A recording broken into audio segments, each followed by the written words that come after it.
Yeah, so I think despite the name, Mark, which I certainly would gather that that probably will be he will be a guy that's I think it's Herb Street or someone puts up an all-name team early on, in the year. I can't imagine him not being on that, but that that aside, another good, really good, entry into this Oklahoma team for 2022. He's a guy that's going to be eligible immediately. He'll be in he'll be in the program this summer as well. Really had a really good junior college season this past year. 25 touchdowns, over 3,000 yards passing, and comes from a good family. I believe it was his uncle John David Booty that was the was a quarterback at USC. His father had played as a receiver, I think with LSU, and the so he's comes from a good family, and like you said, it was a little bit of a weird situation for him.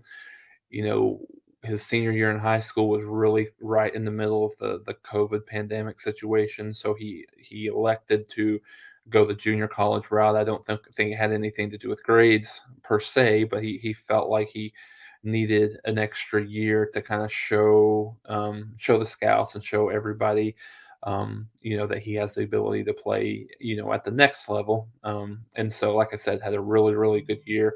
I think he had a game that he threw for over 500 yards and 8 touchdowns in this year at the junior college, number one junior college quarterback in the country. So, yeah, I think coming into we talked a lot about this, Mark, coming out of the spring game. The quarterback situation was a little bit of a question mark from a depth perspective, but now you've got with Booty, and then you've got Davis Bevel from Pittsburgh that came across, and then with Gabriel, and then Nick Evers and Micah Bowens as your scholarship. You got 5 scholarship quarterbacks, and then you've got um, a few walk-ons there. So I think you have to feel a lot better about where Oklahoma is. Certainly, you understand with both Booty and Bevel coming in here, they've got a lot of catching up to do just in terms of learning the offense. But I think there's probably an added degree of security having a couple of guys that they feel pretty strongly about being able to play, and it shows that the coaches felt kind of the same way that most of us felt watching the game, that they felt like, okay, and obviously they have a ton more perspective in seeing these guys in practice, and we just saw the spring game, but understanding the sense of urgency and getting a couple of guys in here, and then as you had kind of mentioned on the receiver front, this is another area where Oklahoma is. Where Oklahoma was in need, right? In need of some depth with Cody Jackson leaving, hitting the transfer portal, and so there was a couple of guys that Oklahoma was in on. Um, the LV Bunkley Shelton kid from Arizona State, and then JJ Hester from Missouri. So Oklahoma got a pretty quick commitment, as you mentioned here off the top, Mark. It happened.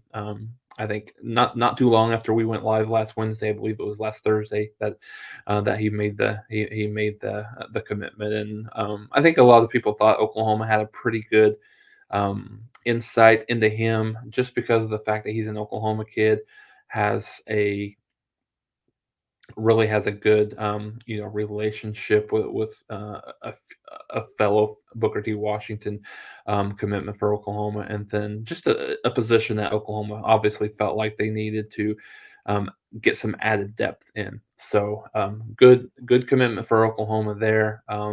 Didn't play a whole lot in his first year at Missouri, only a couple, 2 or 3 games, but was pretty effective when he did get his time. So certainly he's not a guy that's going to be depended on to be a starter, but he will provide some depth within that receiving core.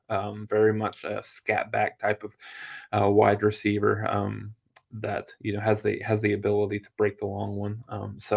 And I think with that, Oklahoma's probably shied away a little bit from the Bunkley Shelton kid. I think he's probably, from everything that I've seen, he's um, probably going to Kansas, which is bizarre. With how good of a season he had at Arizona State, the two choices that he came down to was Oklahoma and Kansas. Not sure what the reason was. He didn't get more attention from some other schools, right? But yeah, no, yeah, I think two really good, really good additions for Oklahoma, and so now we'll see where do they go from here. Are they done from a portal perspective? I still think there's probably a little bit of look that they're going to make at a rush defensive end type if they can find a good fit and someone there. And those things are a little bit more difficult to find in the portal, right? I mean, I think a lot of things you can supplement your team with, really well is at the quarterback position, kind of the skill position areas, right? Tight end,